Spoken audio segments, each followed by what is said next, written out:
The first time I saw a fish speaking perfect English, I thought someone had spiked my coffee with hallucinogens. Not the fun kind that make you see colors, but the terrifying kind that make you question your entire existence. Dr. Vega, your presence is requested. The voice came from a translucent blue angelfish, its lips moving in perfect sync with the words. The fish hovered at eye level outside my submersible's viewport, seemingly unaffected by the crushing pressure 3,000 feet below the surface. What the actual hell? I eloquently responded, checking my oxygen levels. Hypoxia could explain this, right? But the readouts were normal.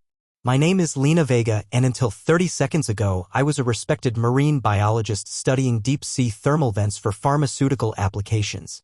Now I was either having a psychotic break or experiencing first contact with talking fish. Neither option seemed particularly career-enhancing. The angelfish tapped the glass impatiently with its fin. Your expedition has breached our security perimeter. Follow me immediately. It swam a few feet away, then turned back expectantly. I'm hallucinating, I muttered, but curiosity overrode caution. I'd piloted this submersible hundreds of times, but never with such bizarre incentive. Maneuvering carefully, I followed the fish as it descended deeper, through a narrow canyon I hadn't noticed before. My vehicle's external lights illuminated what appeared to be carved patterns on the rock face. Not random erosion, deliberate geometric designs that became more complex as we descended. My scientific mind raced. Was this some elaborate prank? An undiscovered civilization? Neither explanation made sense, but the evidence was literally right in front of me. After nearly 30 minutes of descent, we emerged into an open space that defied explanation. A vast dome stretched above me, illuminated by bioluminescent panels that cast an ethereal blue glow across what could only be described as a city. Buildings of coral and a crystalline material I couldn't identify spiraled upward in organic patterns. Fish of all species swam in organized formations between structures, and I noted with shock that many wore what appeared to be technological attachments.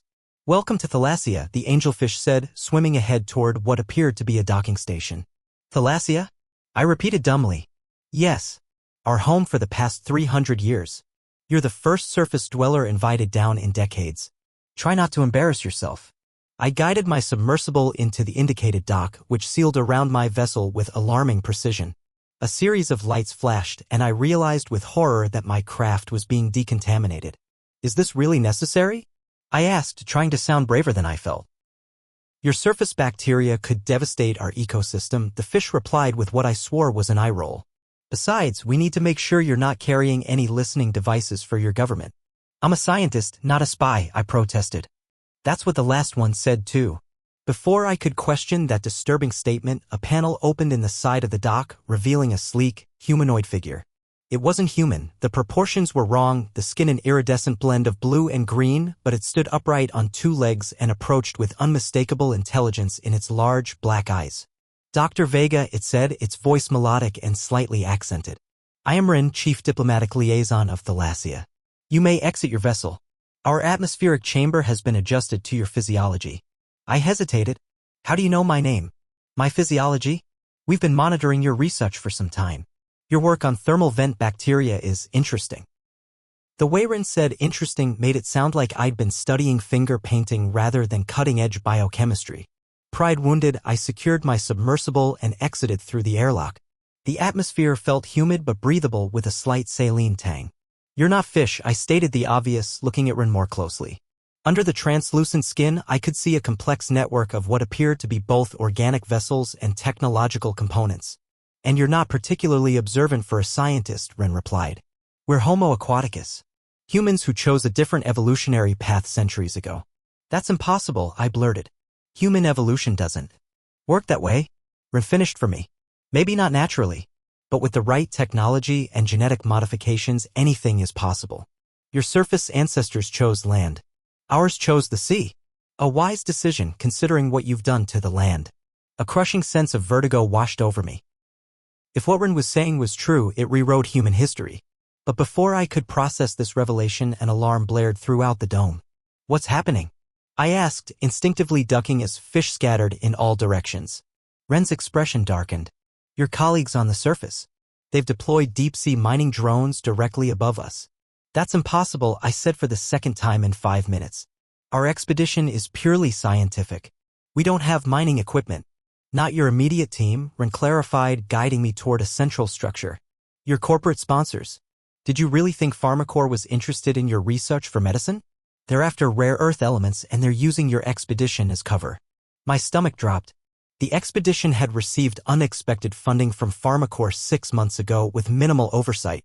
I'd been grateful for the resources, but questioning their motives now, I felt naive. Inside the central structure, dozens of the aquatic humanoids monitored holographic displays showing real-time feeds of massive mechanical drones descending through the water, trailing disruption in their wake. Those drills will breach our protective dome within hours, said a tall, severe-looking individual who Ren addressed as Director Cora. We need to activate the defense systems. Defense systems? I asked. What exactly does that entail? Director Cora fixed me with a cold stare. Targeted electromagnetic pulses that will disable all technological devices within a 5-mile radius, including your surface ships. But that would strand my team. I protested. 20 people could die if their vessels lose power out here. And thousands of my people will die if those drills breach our dome, Cora countered. The choice seems clear. There must be another way, I insisted, looking between them. Let me contact my team. If I can expose what Pharmacorp is doing and reveal our existence to the surface world? Ren asked quietly. Once that happens, we'll never know peace again. I stood at the crossroads of two civilizations, realizing with growing horror that both sides had valid concerns and I somehow held the key to preventing disaster. But which disaster was I willing to accept? Give me 2 hours, I finally said. Let me try to stop the drilling without revealing your existence. Director Cora's expression remained impassive. 1 hour. After that, we deploy the EMP. Ren escorted me back to my submersible, hurriedly explaining Thalassia's history as we walked. Their ancestors had founded the colony during the height of the Cold War, brilliant scientists who feared nuclear annihilation and developed radical biotechnology to adapt to underwater living. The modifications began small, enhanced lung capacity, improved vision, but each generation pushed further, Ren explained. We're fully adapted now. We can never return to the surface. That's why you can't just relocate, I realized aloud. Our entire civilization is here, Ren confirmed. And we've lived in peace, advancing our society while yours continues its cycle of destruction. Not all of us are destructive, I defended weakly. No, Ren admitted with a small smile. Some of you are just oblivious. Back in my submersible, I established a secure link to the research vessel. Captain Hayes appeared on my screen, relief evident on his weathered face. Vega, where the hell have you been? We lost your signal hours ago. Technical difficulties, I lied smoothly. Listen, are there any other vessels in our vicinity? Specifically mining operations? Hayes frowned. Yeah, actually. Pharmacorp deployed a platform about 2 miles west of us yesterday. Said they were doing complementary research. Why? Because they're not researchers.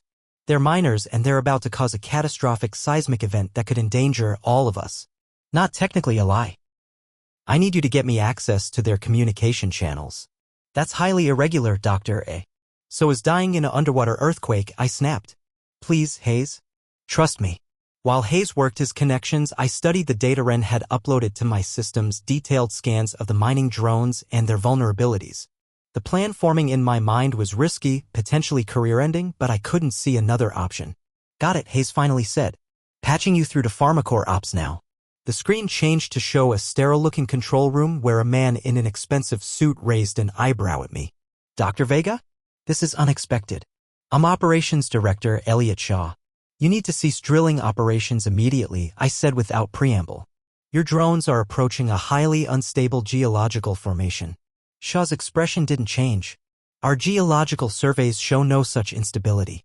Your surveys are incomplete, I countered. I've been studying this region for months.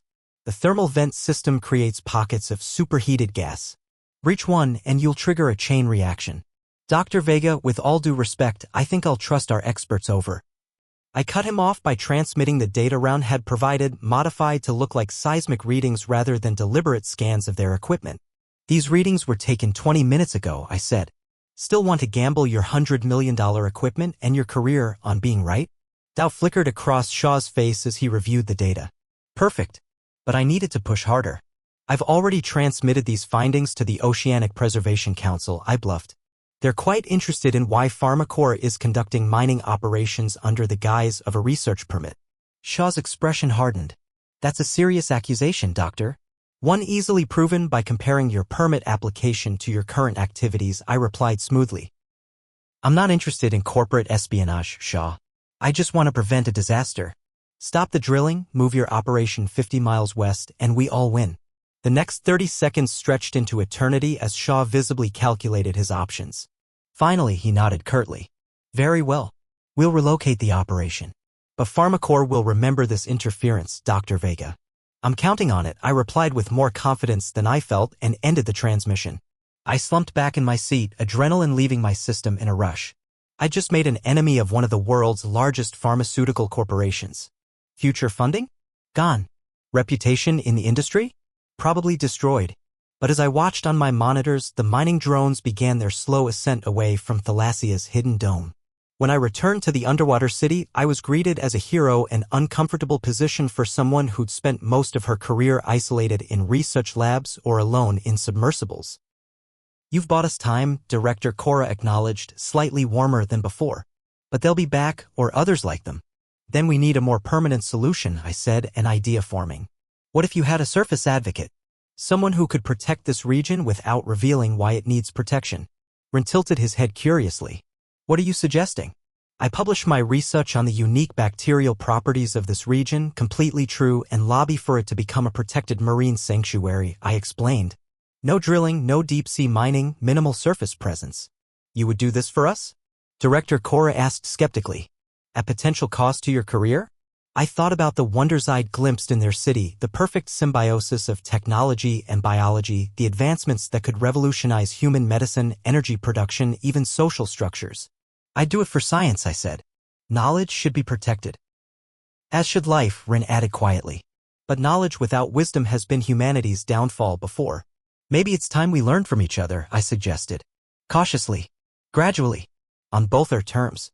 Director Cora frowned. This is not a decision I can make unilaterally. Our council will need to deliberate. Of course, I agreed.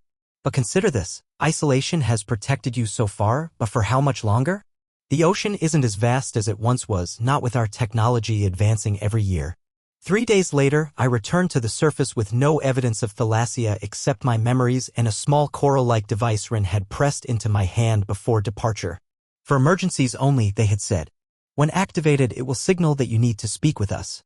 Pharmacorp, true to Shaw's veiled threat, cancelled all my funding within a week. Academic journals suddenly found reasons to delay my previously accepted papers. I became a cautionary tale in research circles. The brilliant scientist who threw away her career over environmental concerns. But as I stood before the United Nations Oceanic Committee 6 months later, championing protection for the unique biodiversity zone, I discovered. I caught a glimpse of an unusually attentive angelfish in the decorative tank behind the committee chairs. I hid a smile and continued my presentation, guardian of a secret kingdom and perhaps the first diplomatic bridge between two branches of humanity that had chosen different paths but shared one planet. Neither fully trusted the other yet. But trust, like evolution, happens one small adaptation at a time.